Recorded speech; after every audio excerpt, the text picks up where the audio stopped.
11 years of Shameless. Bill, I'm sure you've talked to all these young people about it, but what percentage of actors ever get a show like this and then an 11-year run? Roughly 0% of the actors get to do 11 years. Yeah.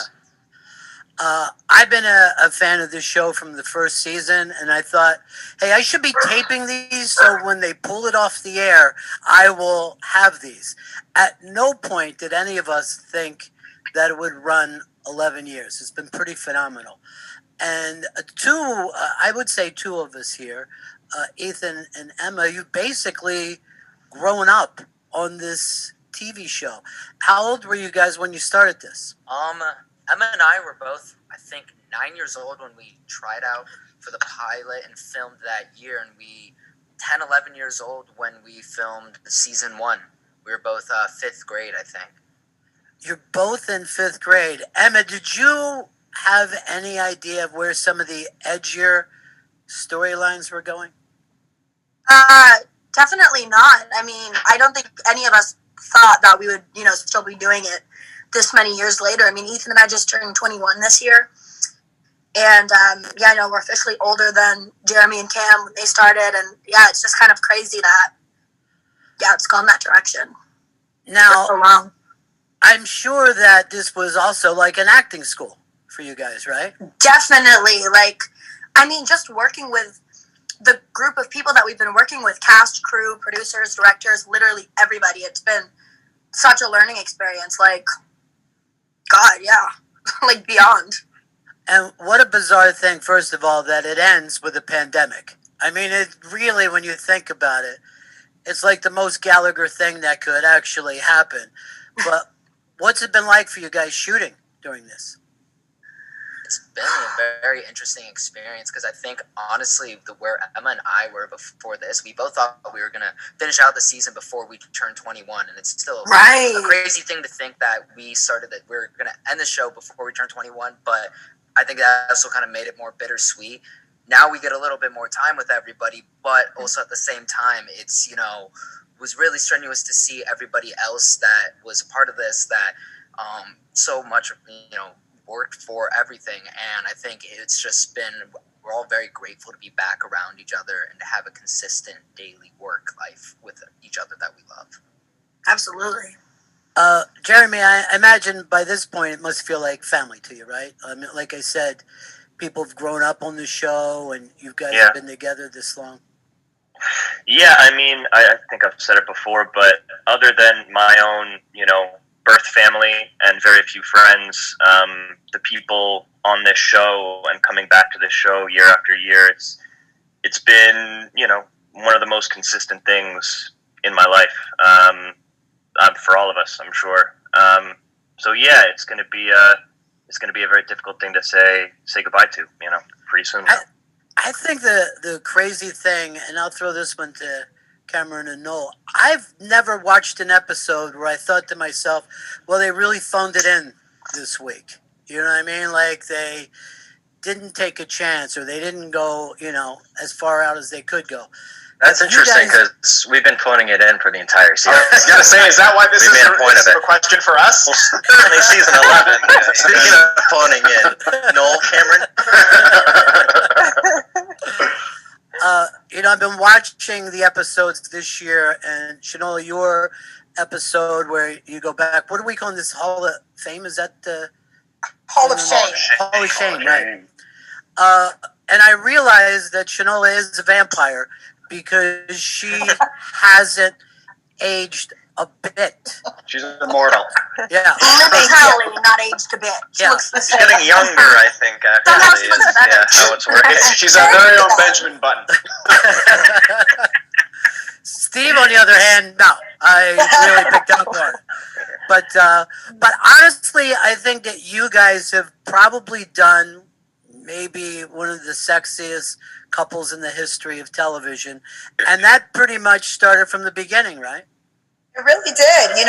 Our very first scene together was me behind him. Yeah. With a ball in his mouth. So it's just started, and kept Shameless all the way through. I mean, and then we had babies, and you know what happens after you have babies. So it died down then, thank God. Yeah, but you guys are like the relationship, though. You know, out of like everybody on the show, you guys have remained, you know, strong. Yeah, it's been a gratifying. What, me and you, I suppose, romantic relationship. Excuse me. Okay. Yeah, it's nice to have been able to take this ride with Kevin and Veronica and really go through their relationship and them trying to have kids and figuring out marriage and business. It's been really nice to have the relationship that I have with Steve Howie off screen, and then to have what we have on screen. So I love it. I know it's a once in a lifetime thing. Kate, you came in what season? Season 9. Season 9. So what was it like for you coming in when this thing had already moved to a certain point? I couldn't have asked for a more welcoming cast. I mean, everyone was so lovely from day one. I just thought I was doing a guest star too. I think the breakdown for my character was tall girl who has sex at wedding with lip, and so I didn't expect to be there very long. I just thought, this is a cool show I'm going to be on for a sec, and everyone was nice on day one, and they're still nice to me. I don't know, they're like a family, and they've welcomed me in. I'm the latecomer, but I sure love these people. Jeremy, when did you guys realize that you would go on just past with Kate, that it would become more permanent? When did we realize? I think she came on. It was the first episode of season 9, right? Mm-hmm. And then back to 8. It was a couple episodes, off. And then I think when she came back in that episode 8, we knew that it was going to last. She would be around for a while. I didn't, but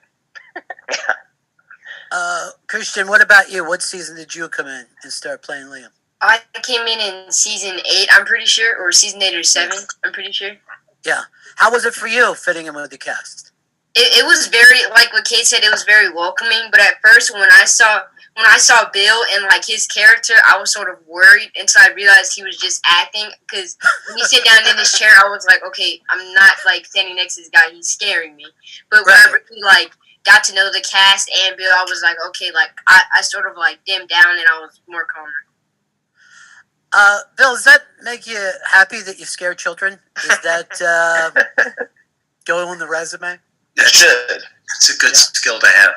Scare children. It really is. Noel, you and Cameron have set up something really, really unique, and you weren't sure that you were going to be with the show permanently as well, right? I believe Mickey's character was supposed to be a one season recurring. I believe was the or maybe a 2 season recurring, and then they just kept bringing me back. Now, Cameron, is that also up to you whether or not you guys felt like you could find that chemistry, or no? I wouldn't be here if that was the case. It's not. Completely up to him. I tell them every week, cut the character. We don't need him any longer. Get rid of him. I mean, I think that I think that Noel is downplaying it, but he did make the decision to come back to the show, and I think that was definitely a choice of wanting to continue the characters in the relationship. And something that we were, I think, excited to be able to return to and explore, especially having taken a couple seasons break. It was nice to be able to go back and to really finish out the stories, I think. No, you come across as such an actual street guy, but did you have this? Did you grow up in a neighborhood like this, or? Yeah, the mean streets of Vancouver, Canada, man. Not at all. I am definitely. Mickey is miles tougher than I am. Dude, I have to tell you, then you're a really good actor, because I live in New York City, and we always think of you as the guy who reminds us of different friends of ours. You have a very, very street thing locked in. And that's what I think makes the show work, of course, Bill. It's one thing to cast a show from the beginning, but to keep casting well as it's going along. How does that happen? John Levy, he's the casting director, and He has consistently brought in the most wonderful actors, perfect choices. He's about the, I think John Levy's about the best casting director in the business today. He's done magnificent work on our show. Yeah, I think that really makes all the difference in the world when you're going for 11 years. Now, you guys have to understand too this whole thing about they say it's going to be recurring. That's what they say to everybody. You can have 3 lines on some show, and they say, but it might be recurring. That's what they always say. Right. But every once in a while, I guess it works out in the life of an actor. I have to ask you guys this. You have no idea where the show or your character is going to go. Everybody in the show, I think, has been put through the ringer in some way, in an uncomfortable situation. Emma, what about you? I see you nodding your head. What was the most uncomfortable thing that you were asked to do? Gosh, there's so many. Honestly, I just, the first thing that comes to my mind is just being like really young, like 12, 13. I remember I had to do those scenes at the pool where those mean girls like put ketchup under like my bathing suit or whatever. Mm-hmm. And I've had so many scenes like kind of with that energy. And yeah, the writers really did throw me through the ringer and back. But it's nice because I'll get a lot of younger people tell me that they can relate to my character. They've been in situations, you know, hopefully not that horrible, but similar. So I'm glad that I can connect to people that struggled like Debbie did. Well, exactly, because you were the exact age that somebody would worry about this type of thing, and you're asked to play it. What about you, Jeremy? Anything you've been asked to do, you're like, oh, man, I don't know. Yeah, I mean, a million things. I'm trying to think. I think, like, the earliest, you know, I wasn't as young as Emma and Ethan, but I was like 18 or 19. Very, very eager to impress. So whatever they wrote in the beginning, I had nothing to say about it. I just do it. And I think there was something, it was the first or maybe it was the second season where, you know, I was trying to seduce a teacher who was a pedophile to get proof that she was a pedophile. And I had to nair my pubic region in order to shoot a scene with fake hair in my pubic region to make it look like she was shaving me. And that was, looking back, you know, probably the most absurd thing I've had to do on the show. You know, just to remind me, you kind of were ahead of the news in that, too. Like, since that thing, there has been more female predators. You know what I mean? It's probably because of the show. Yeah, it's probably because of the show. A lot of teachers went, I got a great idea. Ethan, what about for you? Anything that you thought was going to be tough to pull off? I feel like right around when I started hitting 13, 14, when they first started writing my Carl's first promiscuous storylines, I think that was like kind of through my head. I'm like, oh, this is kind of the stuff that I'm also going to have to deal with on Shameless, but also having Cameron and Jeremy there too, being older brother figures, definitely made it, you know, be able to go ask questions like how do you, trying to learn how to be a respectful young boy in situations too, and also still have the questions that you have while being in a professional setting. I think that was some of the things that stood out to me when I first started seeing stuff like that. Well, yeah, I guess that's also very lucky for you to have that too, you know, to have somebody who's been through these kind of things before. Exactly. Definitely was able to look up towards them for that, so I was grateful for that. Chanel, I think have to even ask you about your most uncomfortable. You mean because I did a threesome with my mother, Vanessa Bell Calloway, a legend from Coming to America, and it was like it wouldn't end. It was sex scene after sex scene. You mean that part? Yes, that part. That wasn't uncomfortable. No, I didn't actually get nauseous at one point where I was like, it was, that would be the most uncomfortable. And for whatever reason, I think that was like one of the real highlights of the series. And I think, I don't know, it just brought in that thing that the show always has about being uncomfortable, being really funny. And I think over the course of the show, every character has broken your heart at some point. And Bill, I guess a lot of that, I mean, it has to do with these actors, but it also has to do with the writing and directing of the show. I think it does. At the end of the day, it's a family. It's a film. It's a series about family values.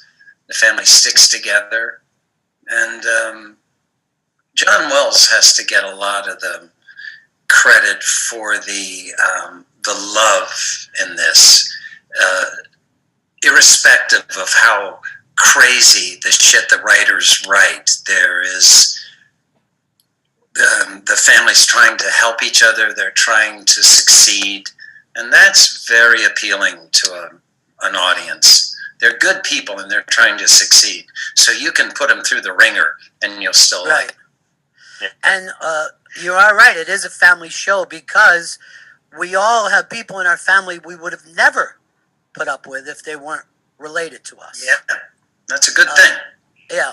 And also, it is a thing that exists, which is that lower income neighborhoods tend to be tighter with each other. There's almost something, I think, of real value there, that those people will share their problems, where you won't find that in a wealthy neighborhood. I think that's probably true, yeah. Yeah. No, I don't think I have to ask you and Cameron if you've ever done anything that made you uncomfortable.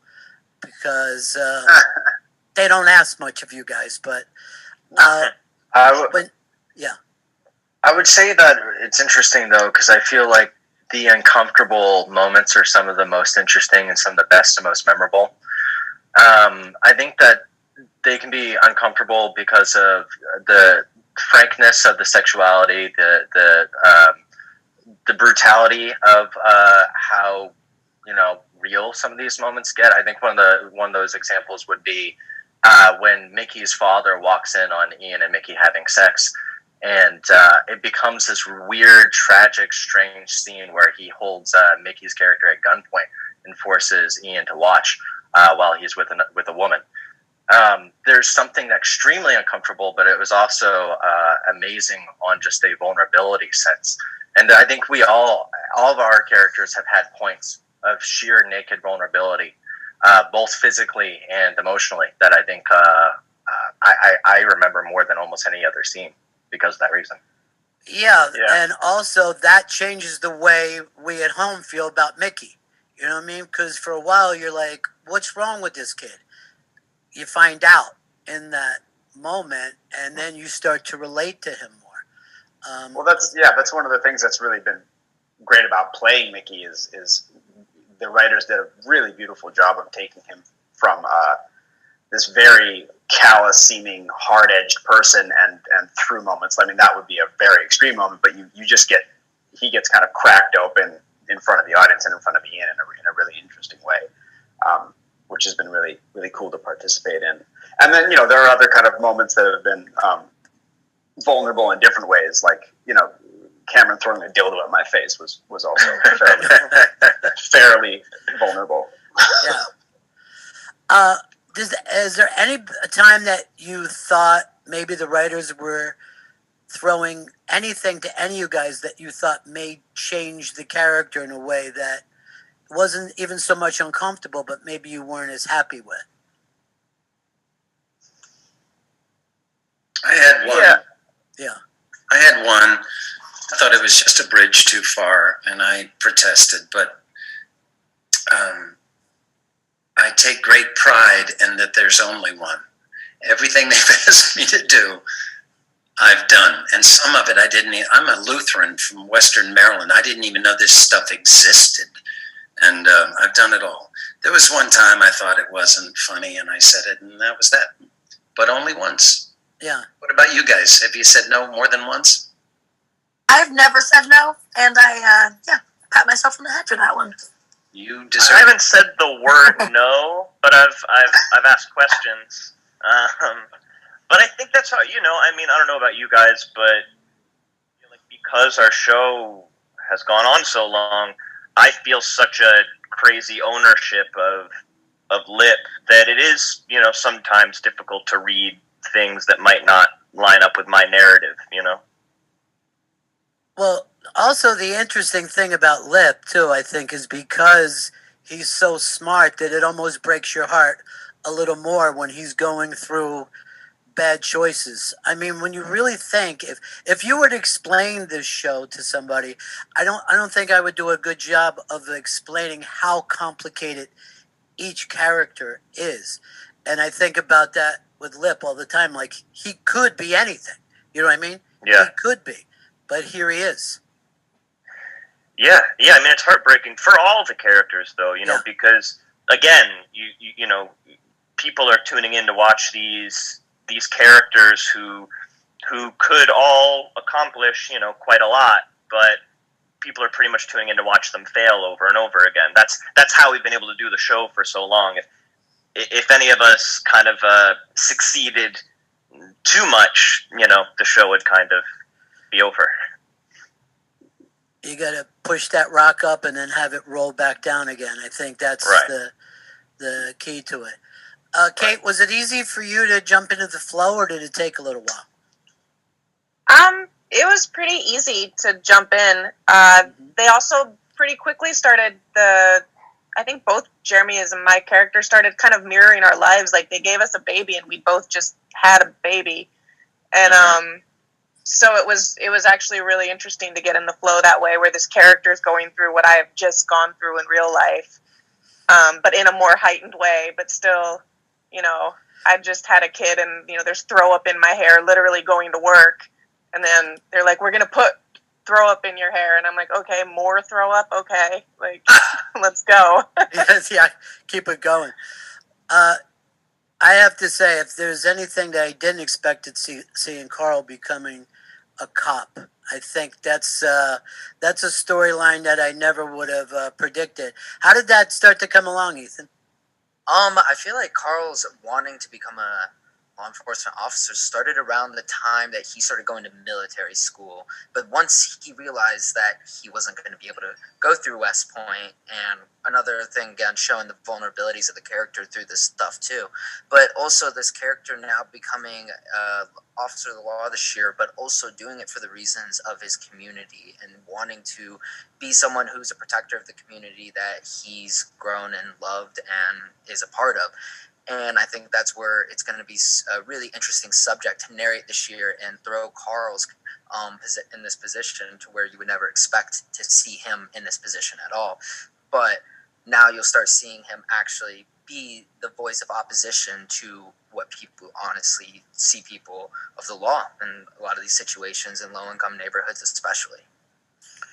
I think about all these characters and that we're... the way the show is ending. Have you guys haven't shot the end yet, though, right? Because of the pandemic? Is that the reason why? We're still shooting, Yeah. We're on episode 8 of 12 at the moment. Yeah. Now, does everybody know where the show is going to end? No. That's fascinating. Are any of you guys nervous about it, or are you, Bill? Anticipated excitement. Yeah. It's been interesting. Earlier in the seasons, I would meet with John Wells and I would get basically the arc of the season from John, what Frank Gallagher was going to do. And then in about season 6, for various reasons, I stopped doing it. And it's turned out to be, I think, better. There's great power in getting a new script and you read it and you think, mother of God, I didn't know that's what we were going for. And those surprises, I think, can be really good for you. Yeah, it's kind of interesting, too, to, read scripts when you have no idea, what's coming, because that's kind of just, life in general anyways. Right. That's, kind of cool. Jeremy mentioned it at a point. The difference between the actor and the character becomes finer and finer and finer. The writers start writing in our voices. They start writing to our interests. And we become the characters. And so that comes with a real danger. We might go to the writer's room and say, please cut this. I don't like it. And we're correct not to like it because it's our jobs to protect our characters, and we know our characters very well. But the truth of the matter is we're not supposed to like it. Right. That's why they put it in. It's called drama. Well, there's also, because I know people had always, played the game of where this show is going and how it's going to end. But in some way, I feel like the Gallaghers are going to outlive the show. You know what I mean? Like, whether we lose a character or don't lose a character, you kind of see this family going on now, we see, for generations. And I thought one of the interesting things that happened with the show is that when Fiona left, you saw Debbie slightly move over into a different role than she had before. And I remember thinking, that's just how families are, People take on these roles whether they're even conscious of it or not. And it does seem to me, it's always the women who hold families together. It's always sisters. You're like, oh, the sisters want us to all show up at grandma's. And I think that's the thing about the Gallaghers that are so interesting, is those women have all been much more powerful than meet the eye from the beginning. Shanola, you did plenty of acting before this show came along, but how surprised were you to see it get this kind of run? I don't think anyone expects that they're going to be sitting here saying, oh, in our 11th season. No one expects that. I will tell you this. The difference, and we've told this story sort of throughout the years, but there was a synergy that was created the very first week that we all got together, where we did not start shooting and we spent a week just hanging out in the Gallagher house and going to play putt-putt and doing Guitar Hero. And in that moment, I knew that there was some greatness, that there was something really special about this group of people. I think that's why our audition process was longer than most audition processes are, because John Wells has said himself that he wasn't just creating characters. He wanted the people and the layers of the human beings that were going to be working together to have this synergy. So I thought at that time, that it was going to be like 5 seasons for sure, and which is a big deal. That's a successful run. So I knew it was special. I knew it wasn't going to be a one-offer. In my mind, I told them, and I was like, this is going to be 5 seasons. We're going to watch the kids have their little boyfriends and girlfriends. I didn't think I was going to watch them have their houses and go through breakups and cars and all of that was way more, and watching like my brother have babies and get married, and that part I didn't see. I saw the 5-year run. So it's incredible. But what's most incredible to me is not the fact that we've been doing this for so long, but we've done it with such integrity, for a love and respect for one another. It is very rare that you get to work with people that you actually truly love and that are good people. Yes, these are fine actors and they play the hell out of these characters, but every single person on this show is a good human being that cares about other human beings, and I'm honored to call them family. So it really is something that I cherish, because I cherish the human beings that are in front of the camera and behind the camera. And it's truly, truly a blessing that we've been able to do this for over a doggone decade and still love each other. And we laugh a lot still. And it's not like, peace out, I don't want to see you when we're not working. I mean, it is for the first week, but then after that, we're like, get together. Yeah. But so it's really been an honor to watch these human beings grow and evolve and to really just be stand up. And it really, Bill Macy as the captain of our ship, I've worked with him for he doesn't complain. He has every reason, being the legend that he is, to be a jerk.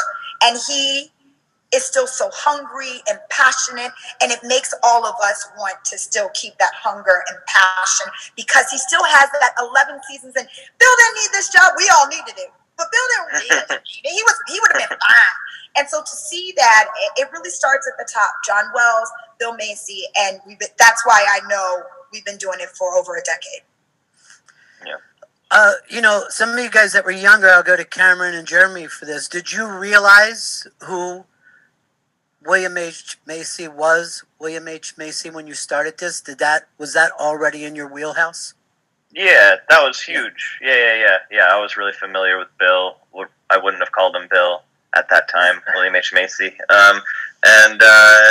Huge fan. And when I got the script, I think he must have been I think he was the only person kind of attached at that point. And I think that's what, before having read it or anything like that, that's what got me excited about the job in the first place. I used to tell my mom that I wanted William H. Macy to play my dad in something. Believe it or not. Right. Yeah. That's because I grew up watching Fargo and a lot of the incredible movies that Bill was in. And there's not that many people with strawberry blonde hair and that kind of stuff in the industry. And he just looked like someone who could be my dad. And I actually remember saying that to my mom. So I was when I saw his name as part of the cast, I think he was the only person attached when I was auditioning. He was pretty much the main reason why I was pursuing the role. Wow, that's crazy. I had no idea.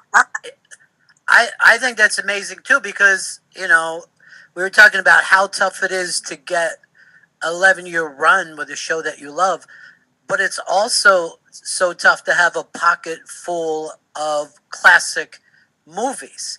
Like, how many actors, really, really great actors, can you sit down and start to count classic films that they were in? So that's the other thing about you, Bill. You just seem to be with talented people as well as your own talent. Lucky guy, no question about it. It's just luck. You don't have the eye for it. A lot of it is luck. Yeah. Yeah. I think I'm pretty good at reading scripts. You asked, did we know that this would go? Yeah. I saw Mark Mylod directed our pilot, and he did the pilot of the original British series. And when I saw that and read the script, John Wells, Mark Mylod, I thought, okay, I'm going to be working for 5 or 6 years like Shinola. I knew it. This is good. Yeah. Christian, I'm going to ask you, you're a young man. Did this change the way you feel about acting? Do you like it more? Or is it something you want to stay with? Yeah, sort of.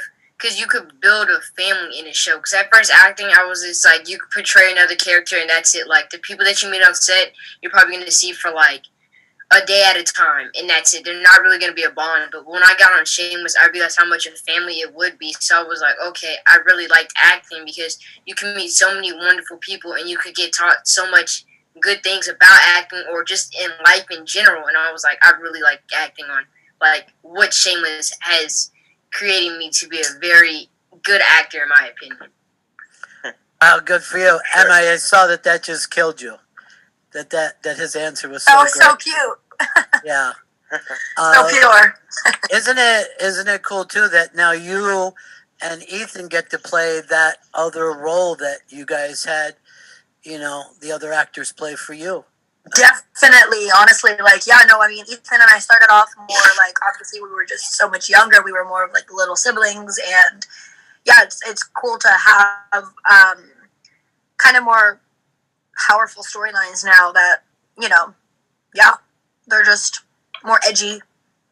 I also think that it's amazing that you could have this kind of show that's about all these crazy things, but if you think about it, this symbolizes everything that we've gone through this year about how some people in this country are left behind. The fact that we've had the pandemic, so many people went unemployed, but the stock market doesn't crash. The stock market's doing great.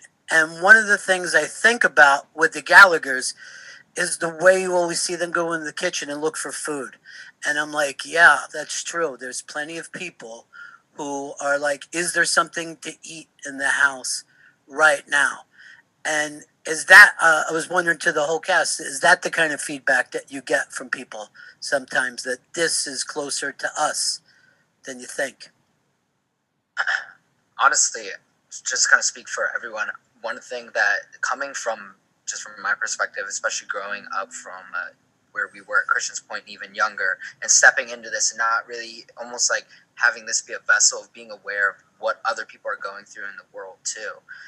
It was very interesting for me to see people come up to me of any background, culture, and age and tell me, this is what I'm going through. This is stuff that I see, whether they're 76, whether they're 16. I see this in my DMs, and it's honestly one of the things that I love empathy, and I love that this is able to bring people together, and I love to be able to talk with people on it and be able to say, wow, this is something that there's extending to everybody in the world, no boundaries. Yeah, isn't it amazing how many people have come up to you guys and been like, my family is just like your guys' family. I'm like, wow, incredible. Absolutely. Yeah, and I mean, that is the thing that we've never lost over all these years. And I also think that you couldn't have picked a better location than the south side of Chicago, which has stayed in the news. And no matter who's in the White House, it still confuses them about how do we help folks in that part of that city. It's insane how many things came together for the kismet of this show.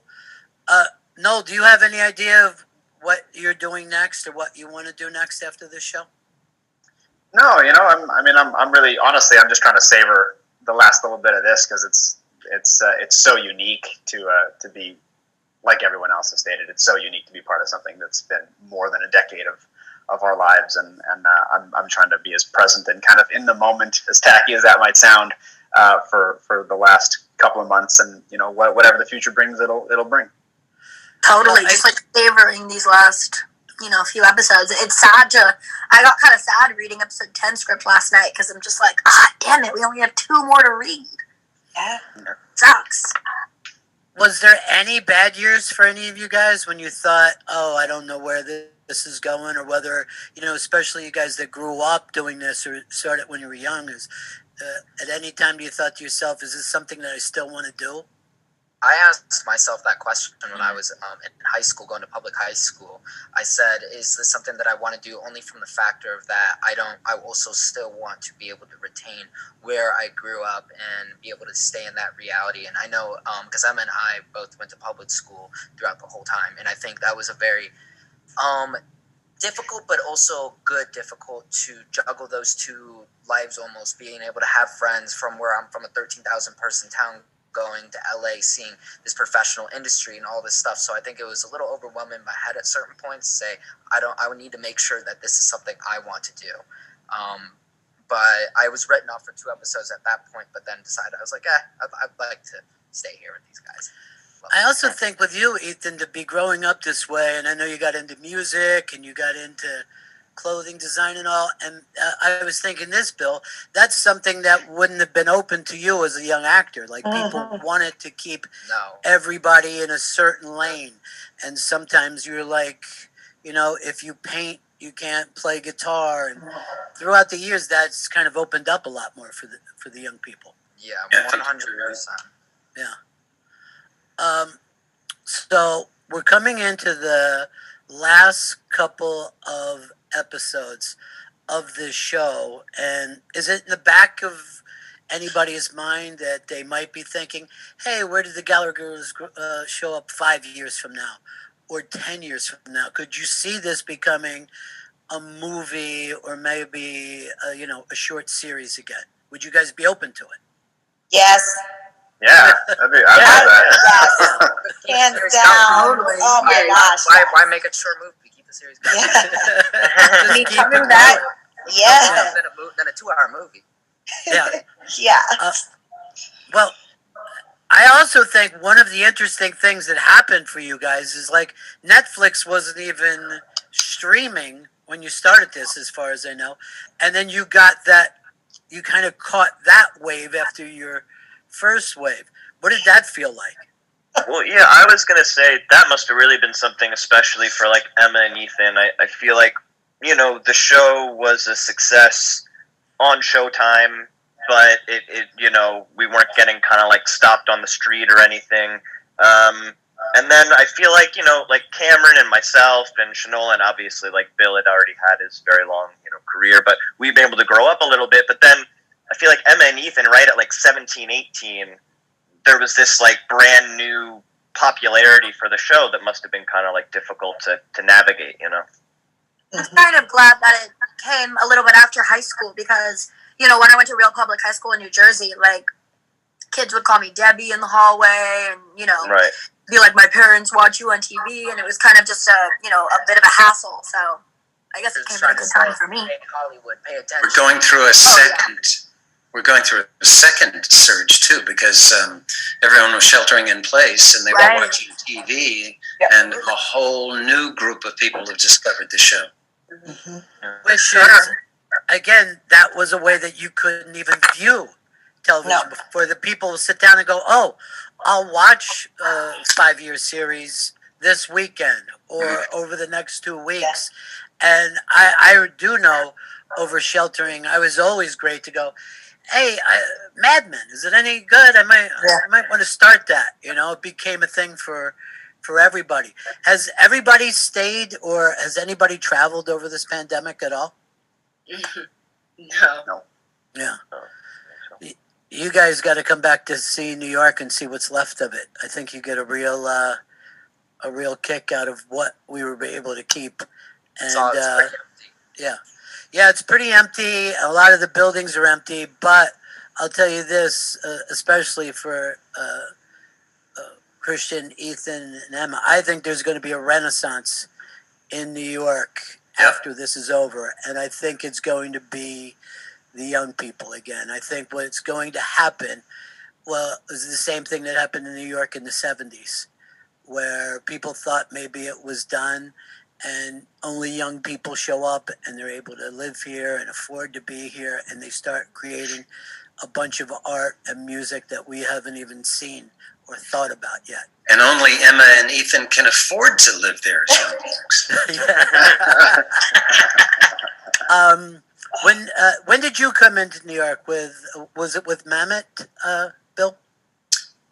Yes, I went back and forth to New York a good bit, but I did about a 10-year stretch in the 80s. Right.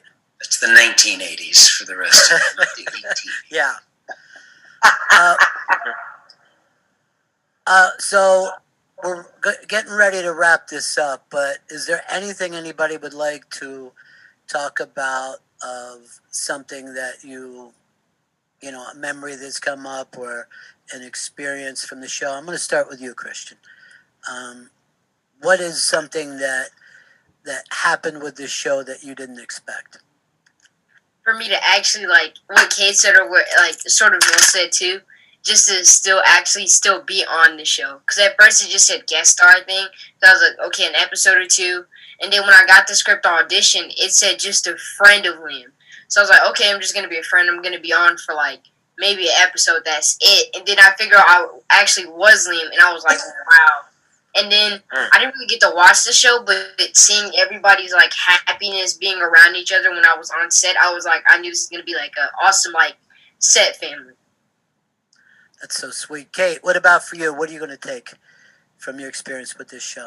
I was just surprised how connected everyone was and just the family atmosphere of being on this set. And I hope that can be replicated again in another project, but it was definitely unexpected, and it's my favorite thing about being on this show is how amazing all the people that work on it are, and what a family they are, and how much they just truly care for each other. You don't think that way when you think about Hollywood so much, and so I don't know. I've never worked with people that I admire so much as this cast. I wonder if a big part of that has to go that it's been a successful show. That with a lot of shows, if you feel like you don't have it and you're scraping or something doesn't work, it takes away from all that other experience that you could have. Yeah, I think if it was a terrible show, maybe everyone would be in a bad mood all the time. I don't know, but it's not. Also, I think Shanola said how everybody's always great, but Shanola's kind of like everybody's mom on set too. Oh, even to the newcomers, she's like, okay, tell me everything about you, and I've got your back, and don't worry about anything. And I was like, okay, wow, can I follow you? Can I just do everything you work on, please? Be careful because she's a vampire. There is something about her. No, what are you taking away from this show? It's not so much what I'm taking away. I think it's more that I'm to just echo everyone else's sentiment. I think that I feel incredibly blessed that I got to know this group of people. The people who've been here from the beginning and the newcomers. It's a really beautiful group of people, and it's an incredibly talented group of people, and also very down to earth and grounded. And I'm more than anything, I'm just sort of looking forward to seeing what everyone else will do, and what everyone else is going to be doing, because I kind of think that there's going to be a lot of really. I think all these people are going to go on and do some really cool stuff, and I can't wait to see it, and hopefully get to work with some of them again. That'd be a dream come true.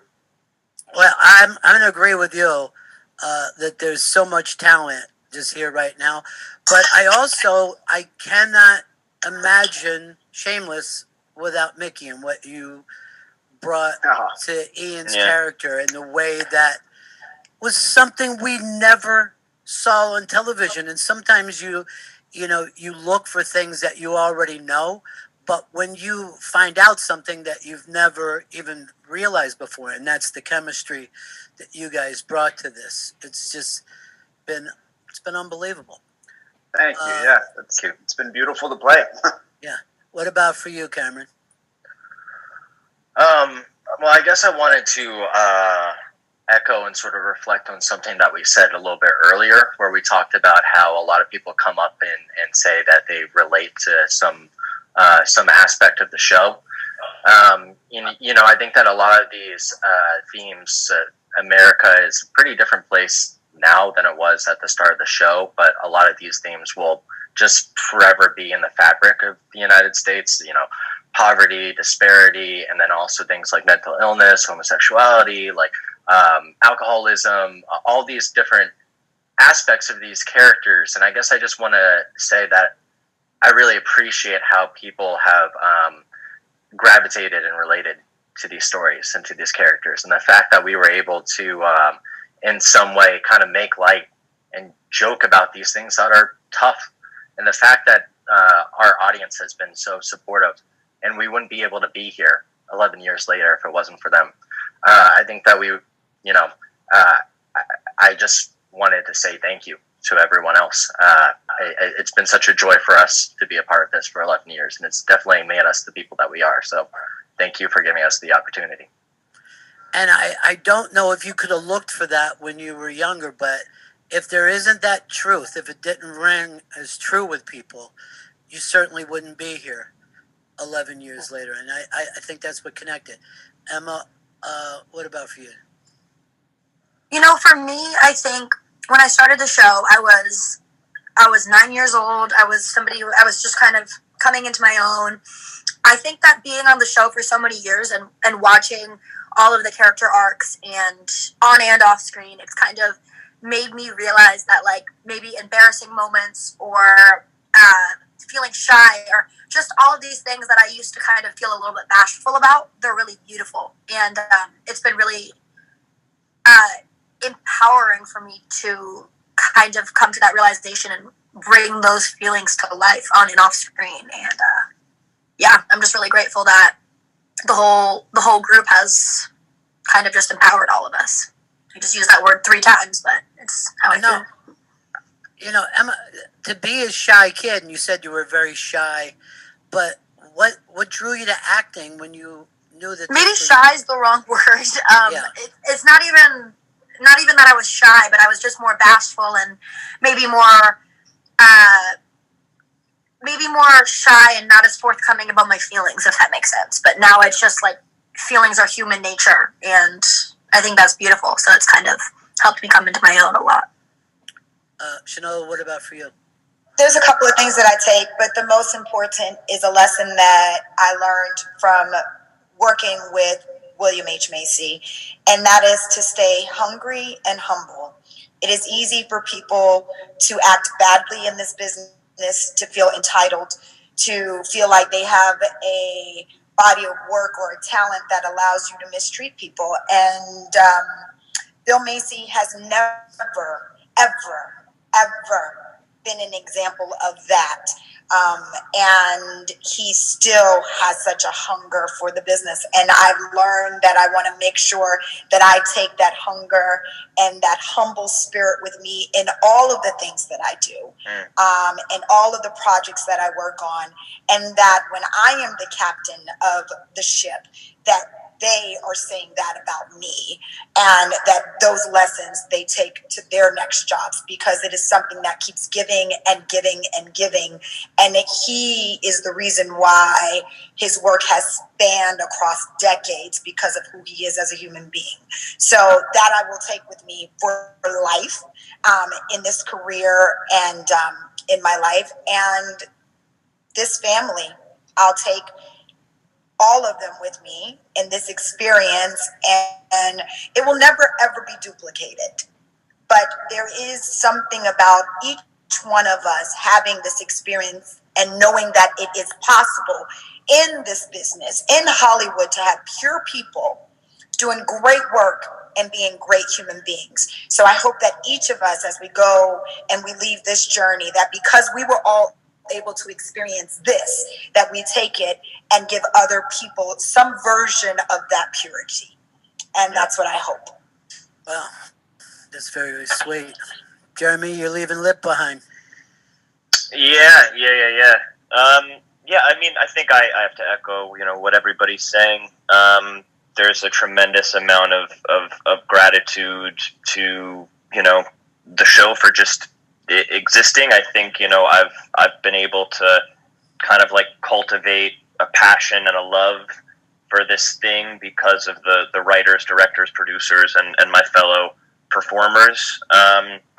And I think at the end of the day, it's these relationships. It sounds, I know we're repeating ourselves, and maybe it sounds silly, but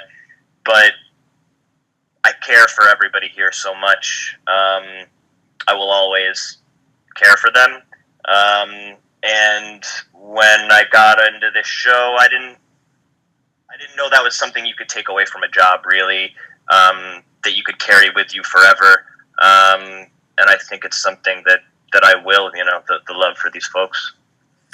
That is an amazing thing of just being able to finish it the way you guys want to. Most people finish everything before they're even aware that it's over. They just find out one day that it's over. Bill Macy, my friend, congratulations to you. What would you like to say to these folks in public here? It's been magnificent to watch them grow up to become magnificent actors. We all got a lot better. We got our 10,000 hours in. I'm a better actor than I was. Wish I'd done this in my 20s rather than my whatevers.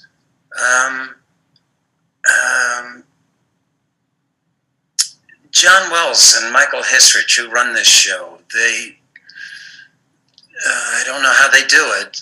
John in particular has a magnificent amount of talent, and he has kept this thing right in the groove for 11 years, and I'm in awe of him. And I guess other than the fact that I can't wait to run into you guys in 5 years when I look at the call sheet and we see each other, it's going to be a sweet, sweet moment. But the fans, they are such an eclectic group of people that love this show. The people that I would expect love it, they loved it, and that's people in their 30s and 40s.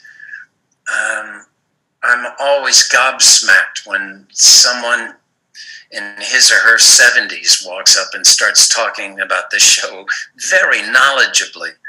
And the other end of the spectrum is talking to someone who's 15 years old, who's seen every single episode. And I think, where are your parents? But we have such a wacky, wonderful, huge number of fans of this show. and it's been really my pleasure to run into them. I love you guys. Love you. There we are, the cast of Love you Shameless, Likewise. finishing the 11th season, working through the pandemic. Congratulations to all of you, and I hope to see you all the next time coming through with new projects. Take care, everybody. Thank you, sir. Rob. You guys were great.